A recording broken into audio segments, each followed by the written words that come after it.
14 dans la commune de Bandalungwa pour le bain de consolation.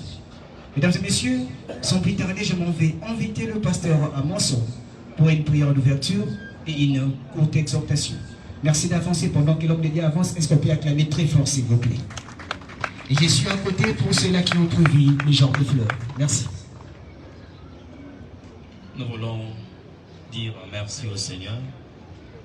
Dieu Tout-Puissant, nous te disons encore merci. Toi qui demeures le maître de temps et de toutes circonstances. Tu nous as donné, maman Kadi, aujourd'hui, tu as décidé de la reprendre et comme des créatures soumises, nous venons nous plier devant ta volonté. Nous recommandons tout ce qui va se passer entre tes saintes et divines mains, que tu puisses tirer gloire dans le nom puissant de Jésus. Ainsi nous avons prié, nous disons Amen. Que le Seigneur Dieu nous bénisse. Bien-aimés, j'aimerais que nous puissions partager une parole, parce que la circonstance qui nous entoure ici, nous la connaissons tous, mais nous allons lire un texte de la Bible qui nous explique un peu sur cette circonstance qui n'est autre que la mort. Ecclésiaste chapitre 7, le verset 14. La Bible dit ceci. Au jour du bonheur, sois heureux, et au jour du malheur, réfléchis. Dieu a fait l'un comme l'autre, afin que l'homme ne découvre en rien ce qui sera après lui. Bien-aimés, ici, c'est Dieu qui est en train de parler. Plusieurs d'entre nous ne savent pas réellement définir la mort. Parce que la mort n'est pas réellement définie dans le dictionnaire. Que vous puissiez avoir la rousse, Robert, et c'est encore. Mais la mort est définie par le Seigneur Dieu. Mais ici, Dieu est en train de nous montrer comment est-ce que nous devons nous comporter. Au jour du bonheur, il nous recommande de nous réjouir. Au jour du malheur, il dit réfléchis. J'aimerais évoquer quelque chose ici parce que j'ai remarqué à Kin, lorsque nous sommes dans de telles circonstances, vous verrez des gens inviter des comédiens. Vous verrez des personnes quelquefois tirées à quatre épingles comme si on était en train de faire un défilé de mode, je ne sais pas quoi. Mais or le Seigneur dit le jour du malheur, l'homme doit réfléchir. Mais alors je me suis posé la question de savoir pourquoi est-ce que nous devons réfléchir. C'est pour trouver de vraies réponses sur des questions que la nature doit normalement nous poser. Alors bien aimé, la mort c'est quoi? Aujourd'hui, certains peuvent dire que nous sommes venus voir maman Kadi. Non. Peut-être que vous serez choqués que je puisse vous dire de la sorte. Mais nous ne sommes pas venus voir maman Kadi. Parce que vous qui parlez français, on dit que nous sommes venus nous incliner devant sa dépouille. Ce que nous voyons, c'est l'enveloppe qui lui permettait de communiquer avec nous. Mais elle-même est quelque part. Parce que la Bible est en train de dire, en réalité, dans l'homme, c'est l'esprit. Une fois que l'homme se sépare avec son esprit, ce que nous voyons là, c'est seulement l'enveloppe. Alors, est-ce que nous sommes venus parler à maman Kadi? Non. Mais nous sommes venus parler à nous qui sommes vivants. En psychologie, on dit, lorsque quelqu'un est devant le miroir, l'image que vous voyez là, ce n'est pas réellement votre image, mais votre vraie image, c'est la personne qui est à côté de vous, qui est en train de vous regarder. Parce que quelquefois, le miroir ne vous fait pas voir tout ce que vous êtes. Mais les hommes qui sont à côté de vous peuvent vous faire connaître qui vous êtes réellement. Ça veut dire, lorsque nous regardons cette dame, sa dépouille, Dieu nous donne l'opportunité de voir comment est-ce que nous serons traités. Amen. Une belle femme qui avait l'habitude d'enfiler ses habits, de choisir là où elle pouvait se mettre, de choisir là où elle pouvait aller. Mais aujourd'hui, là où elle est, il y a des hommes qui l'ont placée là. Ce qu'elle a porté, on lui a fait porter cela. Donc demain, sachez-le bien, vous aussi, même moi qui suis en train de vous prêcher, je serai aussi traité de la même façon si Jésus ne revient pas. Alors lorsque nous arrivons à de tels moments, nous devons réfléchir. Réfléchir pourquoi? Parce que il y a quelqu'un qui a dit, heureusement que c'est un verset naturel, ce n'est pas un verset de la Bible. Quelqu'un qui a dit, on ne vit qu'une seule fois. Non, non. L'homme ne vit pas une seule fois. Nous avons une autre vie après la vie sur cette terre. Mais cette vie, comment nous devons normalement la préparer? C'est pendant que nous sommes en vie.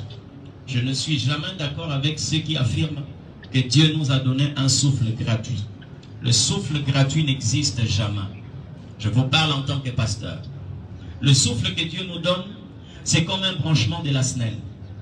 Une fois que vous êtes branché, le premier jour, la première semaine, la deuxième semaine, si vous ne voyez pas les engins de la SNEC, cela ne veut pas dire qu'on vous a donné gratuitement l'électricité. À la fin du mois, vous allez payer la consommation. Amen. C'est comme Dieu, lorsqu'il vous donne le souffle de vie. Actuellement, Maman Kadi est devant son Créateur. Elle est en train de rendre compte pour le souffle que Dieu lui a donné sur cette terre. Demain, chacun de nous sera devant le Seigneur.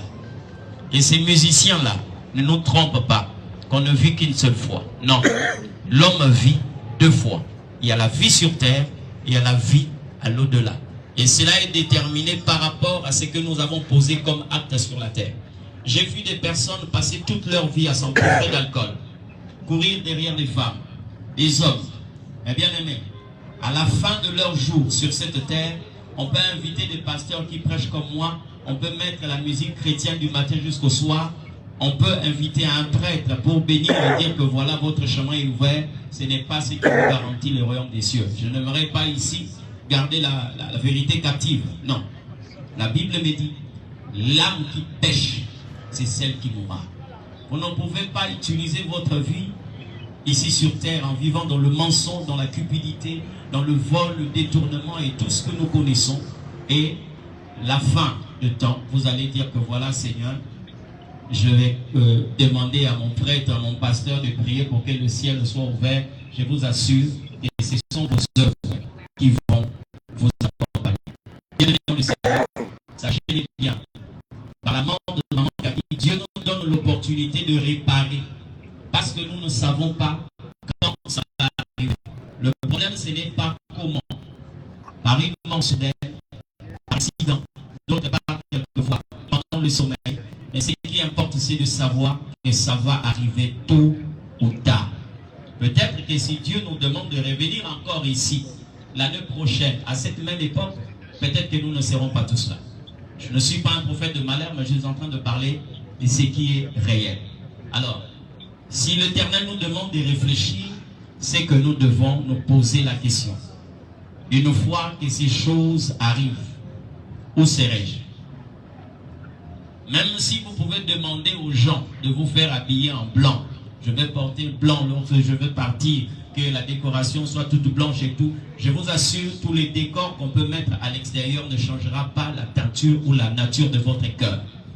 C'est-à-dire, ici, nous devons prendre la décision d'arranger nos actes. J'ai entendu quelqu'un dire, Louis et moi, on va parler seulement au ciel. Je ne sais pas où est-ce que cette personne a tiré cette pensée, mais je vous assure, le ciel n'est pas pour ceux qui ont marché de leur manière sur cette terre. Le ciel est réservé à ceux qui ont marché conformément à la volonté de Dieu. Ce que nous sommes en train de voir doit nous faire réfléchir. Demain, comment est-ce que je serai traité? Demain, où est-ce que je veux finir ma vie? Aujourd'hui, j'ai parlé à quelqu'un. Et si la Bible est en train de dire, celui qui entend la voix de l'Éternel Dieu doit arranger ses œuvres. Vous êtes là quelquefois dans des rancœurs, vous êtes là dans des détournements, le vol, le mensonge, la cupidité, le fétichisme, la sorcellerie.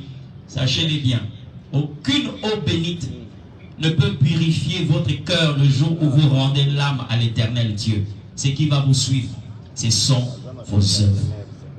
Ce que vous voyez là, ce que nous voyons, nous permet d'arranger notre manière de vivre sur cette terre.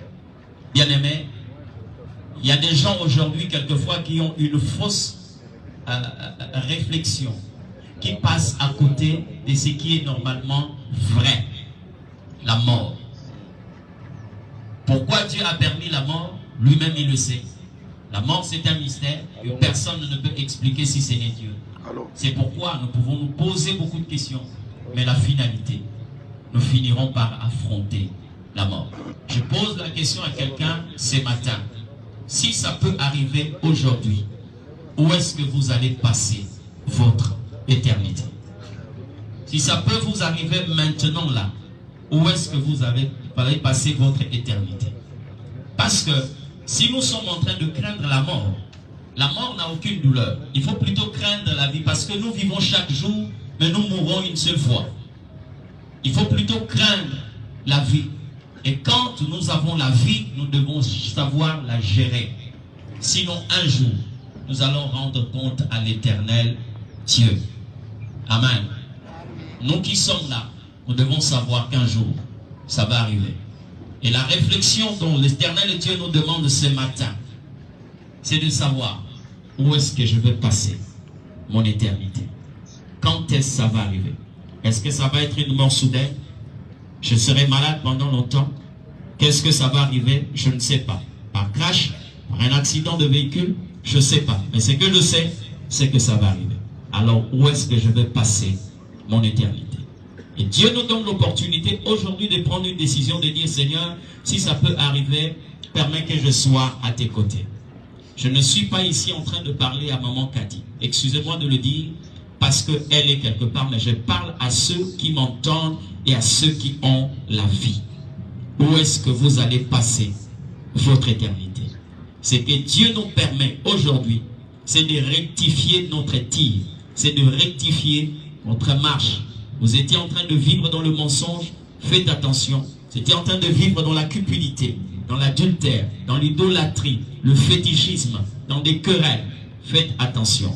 Faites la paix ici sur terre, avec les hommes et avec Dieu. Parce que quand ça va arriver, ça ne va pas vous avertir.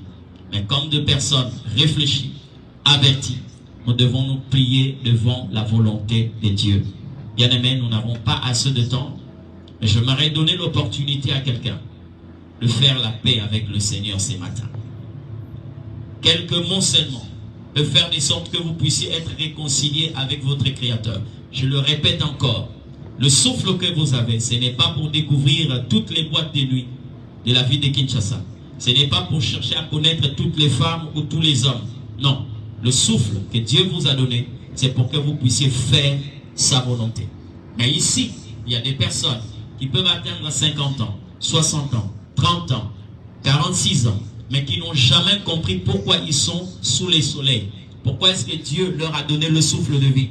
Ici où nous sommes, c'est un hôpital. Il y a des enfants qui naissent aujourd'hui et qui meurent aujourd'hui. Pourquoi Dieu vous a permis d'avoir cet âge-là jusqu'aujourd'hui? Est-ce que c'est pour découvrir tous les noms qui vont sortir? Je ne crois pas. Et alors nous allons saisir cette occasion pour dire au Seigneur, je veux faire la paix avec toi. J'aimerais un jour, si tu m'appelles, que je sois un bon serviteur ou une bonne servante, et je serai là dans ta félicité. Si vous avez entendu cette parole, comme la Bible dit, n'endurcissez pas vos cœurs. J'aimerais prier avec tous ceux-là qui peuvent accepter Jésus ce matin et d'accepter de faire la paix avec tous. Parce que ça, ce que nous voyons, c'est la paix. Et ça s'accomplit dans la vie de chacun de nous. Nous pouvons incliner nos têtes dans la prière. Si vous êtes là avec moi et que vous savez que vous n'avez pas encore donné votre vie à Jésus, vous pouvez répéter cette parole de la Bible. Seigneur Jésus, je crois que tu es mort pour moi et le Père t'a ressuscité pour que je sois sauvé. J'ai compris ta parole. J'ai réalisé que tu es le seul maître de ma vie. Aujourd'hui, je reconnais mes péchés. Je viens m'incliner devant toi. Pardonne mes péchés. Fasse-le par le sang de Jésus. Je le déclare que je suis racheté par l'œuvre que tu as accomplie à la croix de Golgotha. Saint-Esprit de Dieu, conduis-moi. Permets que le péché soit extirpé en moi, et cela dans le nom de Jésus. Merci pour ta grâce. Je le confesse ce matin, je suis né de nouveau, enfant de Dieu, et que ma vie est dirigée par le Seigneur. Au nom de Jésus-Christ de Nazareth, notre Seigneur et Sauveur, nous disons Amen. J'aimerais parler ici, avant de quitter, à la famille, aux amis et connaissances. Vous devez savoir que quand on perd un être cher, l'être cher qui meurt ne meurt pas en réalité.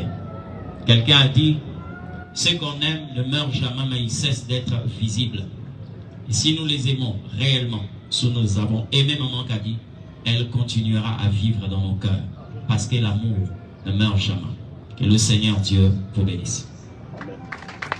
Merci la famille, très fort pour la parole. Merci beaucoup, pasteur Amonson, pour ce moment d'exhortation. Merci beaucoup, mesdames et messieurs. Comme annoncé dans les programmes, à présent, nous allons vous lire